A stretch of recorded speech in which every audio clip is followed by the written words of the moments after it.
and welcome to I Can't Believe That Happened. I wanted to just remind everyone that every episode I do one wrong fact, and that's to encourage you to do your own research no matter who is telling you what's going on. It's always good to take a look and see what you can find that you can do your research. So I always have one thing that's wrong, and when you find that one wrong fact, please head over to www.owlandtwine.com and you'll find a section where you can correct me. So please put your corrections in there and I will try to find a really cool prize. I will certainly say your name on the next episode, but please put in your findings. And if there's an unintentional wrong fact, I am human. This is not my job. I just do this because I have a deep need to research everything and I get very interested in things. So if you do have a correction for me, please send me that as well there. Thank you so much. And I hope you enjoyed this episode. Hello everyone, this is Monica Michelle with I Can't Believe That Happened, and I'm really excited about today's episode. And the reason is we're really getting into the real robots that were existing in the ancient world. And we talked about the robots from mythology in ancient Greece. We've discussed the first drone that existed, and we went all the way back to Hero of Alexandria to see the first startings of computer mechanisms where there were, I know, crazy automatic doors and vending machines. So one of the things that really excites me about this episode is that we're going to be talking about an era that I just always written off. I'd always thought about the Dark Ages and the Middle Ages as not having anything happening during them. And I was really excited to learn something so completely new and different about a time period I hadn't really studied before. So we're going to be talking about Jazari. There is the rest of his name, and I will not insult his memory by trying my pronunciations. I was looking to find a good way to do it, and I'm sorry. But this is an amazing man who had an incredible sense of artistry and sense of humor and was brilliant. The things that Jazari invented are in use now. And what was really interesting in my research was some of the things that he invented were given credit to people who were doing automatons in the 1700s, and it's not true. Jazari was working on these in the 1200s. So that was really exciting to dig a little deeper, which is a good reminder to everyone who's doing research. No matter what the source is, it's always good to look at different sources and to see if maybe someone, not out of anything malicious, but just out of not carefully going through, might have missed something really important. And Jazari is really important. Everything we think of Michelangelo, you will find so much, hate to say more, but things that were written that were easier to follow. Jazari wrote a book, which is how we know about him. Sorry, my pug is definitely trying to get into this room. Social distancing, everyone's home right now, so I am in my studio and the dogs are trying so hard to hang out with me today. So everything we know about Jazari comes from the book that he wrote. And that book is called The Book of Knowledge of Ingenious Mechanical Devices. And we're going to get to it in just a second. So what we know about him was he was born in 1136 CE. He was born in Upper Mesopotamia. And he was raised by his father, who was the chief engineer at Artuklu Palace. That's what we know about him. I couldn't find anything else. I really searched, but everything we know about him comes from what he wrote in this one book. Now, the Book of Knowledge of Ingenious Mechanical Devices is incredibly special. If you're watching this on YouTube, you're going to see a lot of noses. I also have a giant 95-pound sort of wolfish dog who has decided I need to be hung out with the second I pressed record. It was funny how no one wanted to hang out with me before I pressed record. Okay, so the reason this book is so fascinating is that it was written almost as like a modern day do-it-yourself manual. He was not holding anything back. It was, there's no trade secrets held back. And I am not a mechanical person. I'm a writer. I'm an artist. I am not an engineer by any stretch of the imagination. Looking at the drawings, you could absolutely turn these into projects. If you're a teacher or homeschooler, or you're just really curious and you want to play, you can make a lot of these at home just by looking at these diagrams. So unlike some of the other things that have been written about, there were things that were held back or weren't terribly clear. This is very clear and easy to follow along. So that's really exciting. And I'm going to put links to, there's an incredible blog that is out there of a man who has been translating, and he even expands on these do-it-yourselves. So please go to my show notes. It's an incredible blog.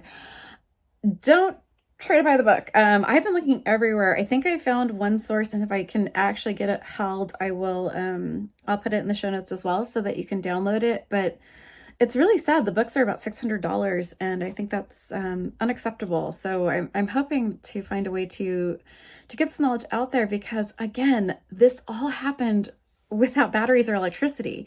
So if you can enjoy the whimsicalness of what he made, and I'm going to go through some of the things that were made. If you can enjoy that and then look beyond that at what's applicable and possible in any area where maybe electricity isn't as easy to come by, maybe homesteading, maybe in developing nations, but these are all machines that can be made using mostly hydraulic pressure. That was significantly what I was finding. So let's go into some of his most famous inventions. There's a lot of inventions, by the way. Please look at some of the source material I put in. There are things that he made that you won't see again for 200 to 400 years, and they're revolutionary. I'm trying to focus on the history of the robots, and that was really hard to stay focused on this.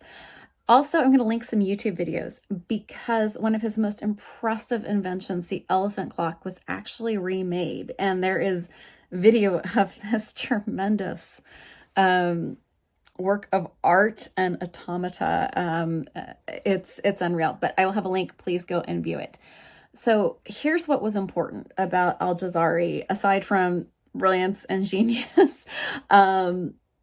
He invented the camshaft. Now, if you're not into engineering, you might not know what a camshaft is. So let me try to explain. I'll do my best. What a camshaft is where you have a circle that's attached onto a shaft, and you can make different grooves. And as something hits those grooves, it will cause a series of events to happen. Now, why this is really cool is you can change the shaft with a different thing, and it will cause a different set of movements.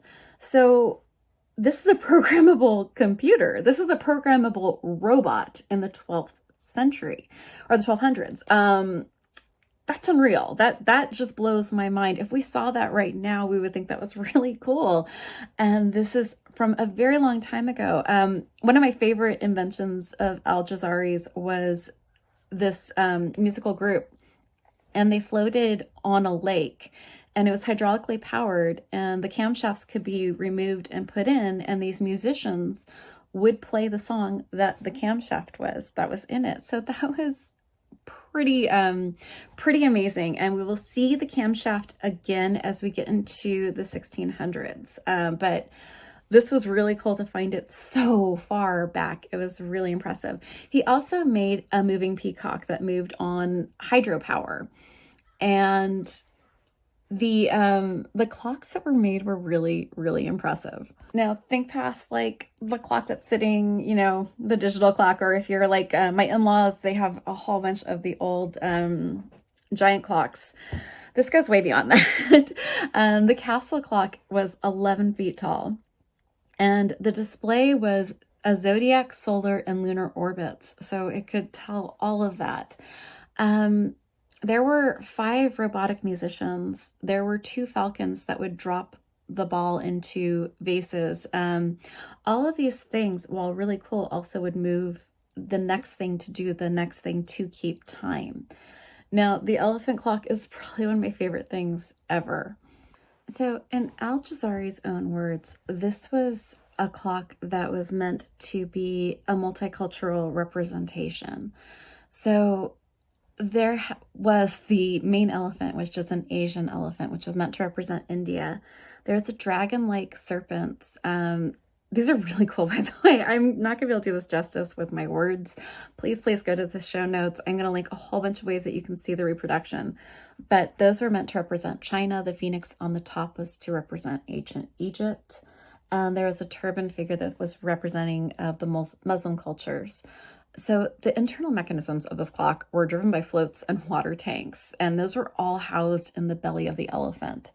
And they would activate all these components, including automatons that would move and balls that would drop on the half hour.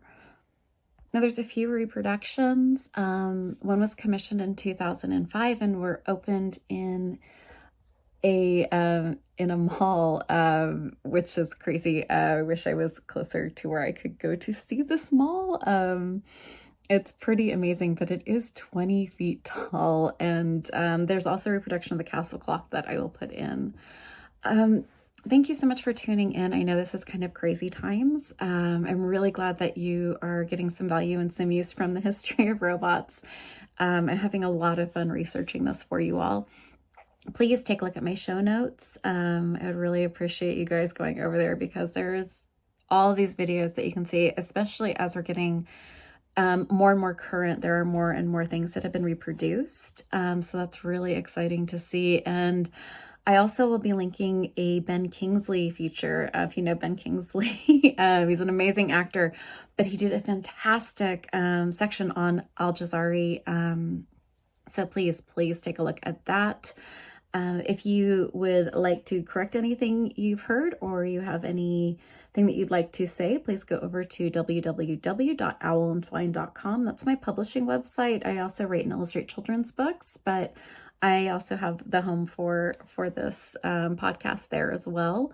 And there's a section where you can correct me or tell me anything that you might want to discuss. I believe next week is going to be Leonardo da Vinci. I haven't quite decided who we're going to talk about next, but spoiler, Leonardo da Vinci made a night robot that moved on its own. So we'll go way more into detail. There's also a few other things that he invented that you might not have heard of. And there's also a special little thing that you might recognize from NASA from Leonardo da Vinci. So please tune in 2 weeks. I think I might have said next week. I'm so sorry.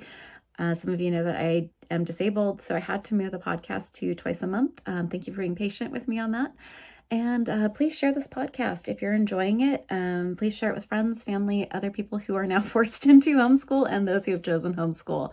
Definitely a fun thing to do for a quick 10 minutes. Have a great week, everyone. And I have another podcast where I sign off with something a little bit saltier, but I will sign off here with be kind and be gentle. I think we need that right now. So take care, everyone. Have a wonderful week.